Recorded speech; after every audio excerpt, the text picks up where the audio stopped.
Yan po ang view. Ito yung 200 square meter. Ano po? 2,000 po ito. 2039. Parang nagmimina na dito ah.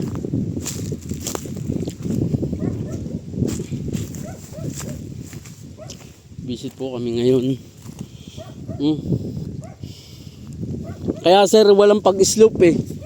Kasi merong ano, bato pala yung ito. Matibay itong pagkakabundok. Ito yung Oo. concept ng lupa. Oo. Kaya sir, pag naglagay ng structure dito, yung sasabing baka gumuho, matibay siya. So may mga May adobe. adobe ba yan? Kahit ikapit niyo po dyan, parang sa nasa Bagyo. May bato. Kasi mas okay po siya. Dahil Ba't tinukay ito ng lupa? baka nagmimina ata si Ka Junior eh. Ha? Nagmimina ata. Hindi ko alam. Kasi usually yan eh. Pero labas na po yan. Ito po ang muhon oh. Hindi ko alam kung anong... Ito yung mga Ayan po yung una, umpisa. medyo malaki. Tama ito. Tapos, Harap. didiretso po tayo doon sa... Apo. Ano po ang view. View deck. Saranggola. Hangin lamang po. Nandun po yung bandera.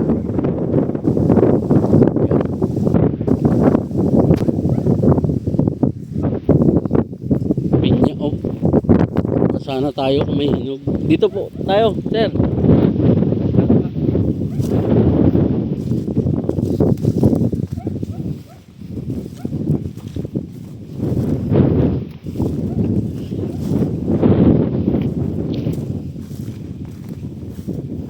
Atag dito.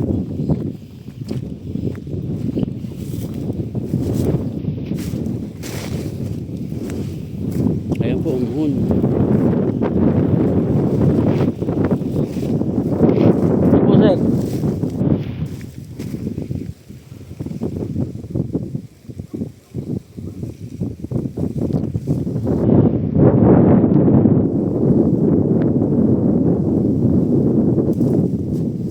Naglinis na talaga.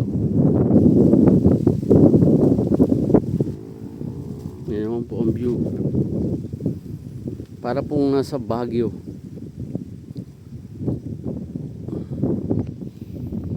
Matibay po pala ito.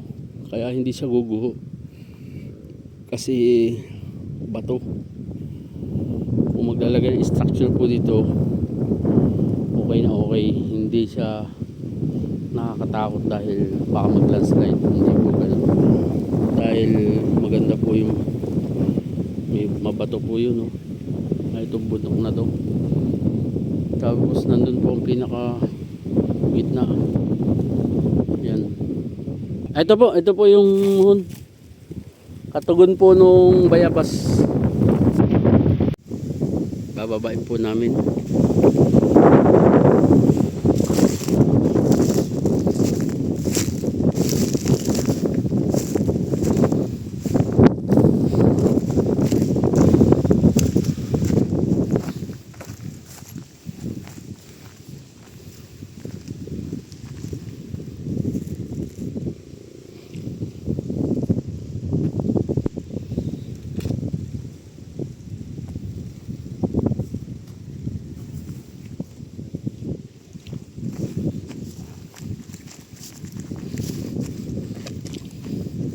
Sinunog na, nilinisan.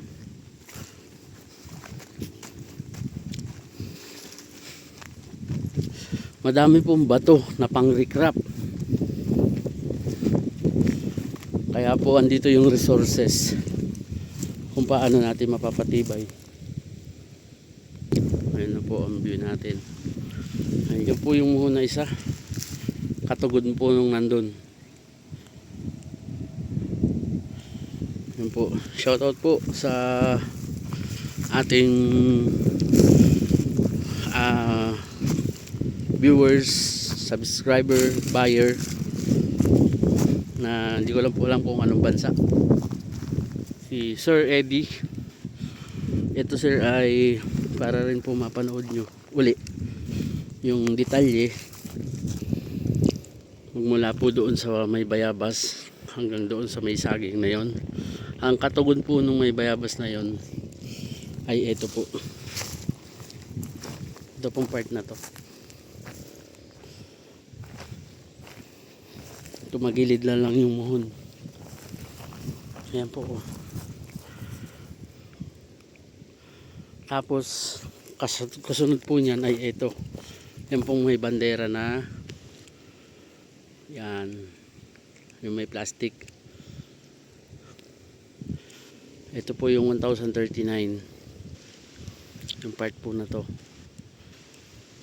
Ito naman po yung 1,000 square meter. Magmula po dito sa muhon na to hanggang dito po sa yung may bandera na yon.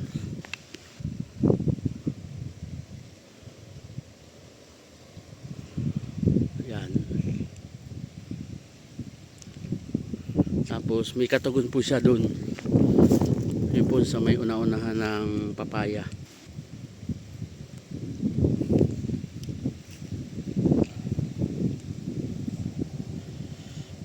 Sa may saging.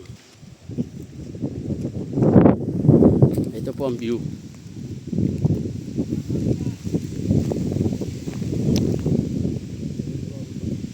Hindi na. Ayun po si sir. Hindi na po daw po siya bababa. So kami na lang po para makita uli natin to. Ito po yung TCT. Ang maganda po nito ay TCT title siya. Dalawang titulo. Isang 1039 at isang 1000. Ito pong nilalakaran natin ngayon. Ito yung 1000 square meter. Magkadugsong po siya. Ayan. Ito po, banayad na dito. Pero same spot pa rin ng view. Maganda.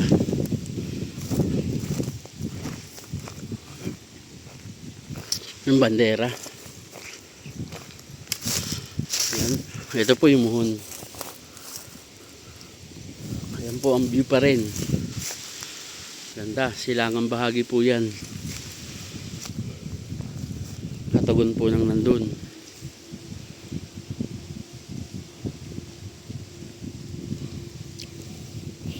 Ito naman po yung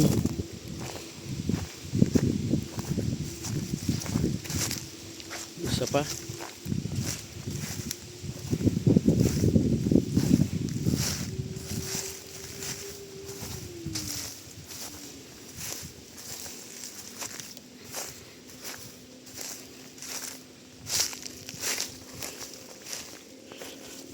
Patag na po dito halos.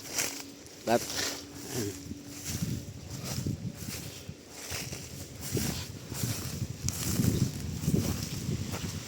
ito po yung muhon. Ayan po ang view. Same view pa rin. Medyo lumubog lang yung bahagi po dito. Pero ito pong spot na to ay okay pa rin siya. Then ito po. Mula dito. Ayan po ang property.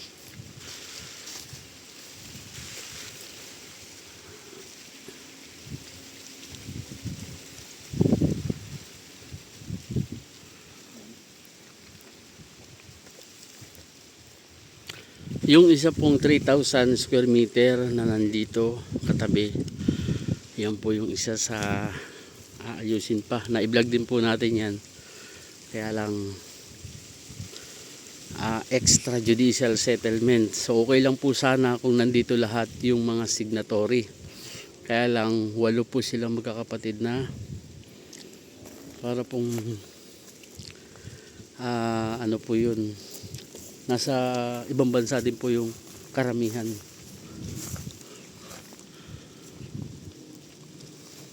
Yan. Baka po yung mga kasunod dito Ito kasi maganda pa rin. Ito po kasi ay 13 hectares na lupa at i-divide po siya sa tigwa 1,000 square meter. Noong 1936 pa po ang titulo. Pinakalumang titulo po na nakita ko dito. Pero ito pong 2039 na ito, ang maganda ay nailipat na po ito ngayon doon sa pangalan ng tao na nagbebenta sa atin ngayon. Ito po yung seller natin, kausap po natin dito. Ay buhay po ang nasa titulo. Okay na po, updated ang amilyar. Nakapagpa-relocate din po siya. Ito na po yun, may lot plan na po ito base po doon sa technical description ng titulo. Yun. Pero kung gusto nyo rin po magpa-relocate, pwede pa rin po for verification. Nasa buyer side naman po. Although nandito na, ginastusan na po yan ng ating seller. Ito naman po ay much better na sa due diligence ng ating dokumento. Pwede po natin uli siyang gawin bago sa transaksyon. So yun lang po muna. Salamat po sa mga viewers natin, Sir Eddie. Ito po yung property. At least po ay ayun, yun po yung bayaw. Pinakita po natin ito para inyo pong kahit hindi nyo po makita actual dahil ang ating pong buyer ay nasa abroad,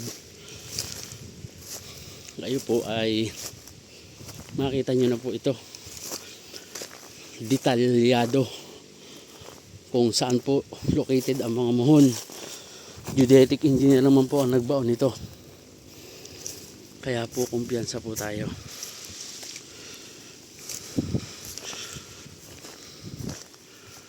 Nilinisan po. Ito po yung kalapit. Baka po may mga available pa rin dito. Yun po, halos available pa rin talaga siya. Kaya lang po may panahon para maayos po yan.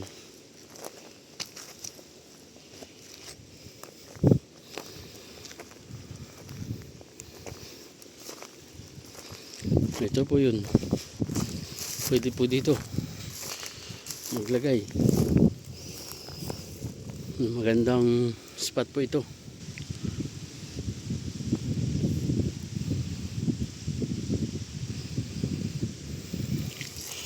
Ito pong part na to, kunting patag lang, may structure na po. Pwede po dito magtayo.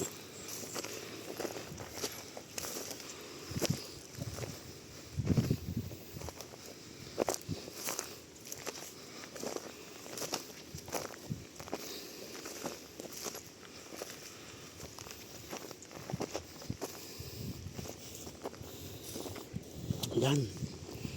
Bungad na bungad talaga. Ganda ng view. Yan po yung papunta ng National Highway po yan.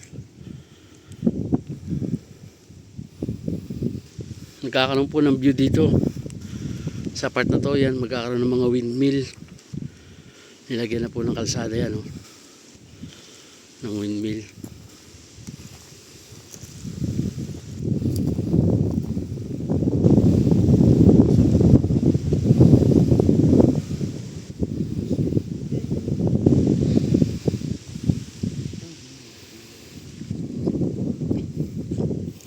Yun lamang po, salamat po.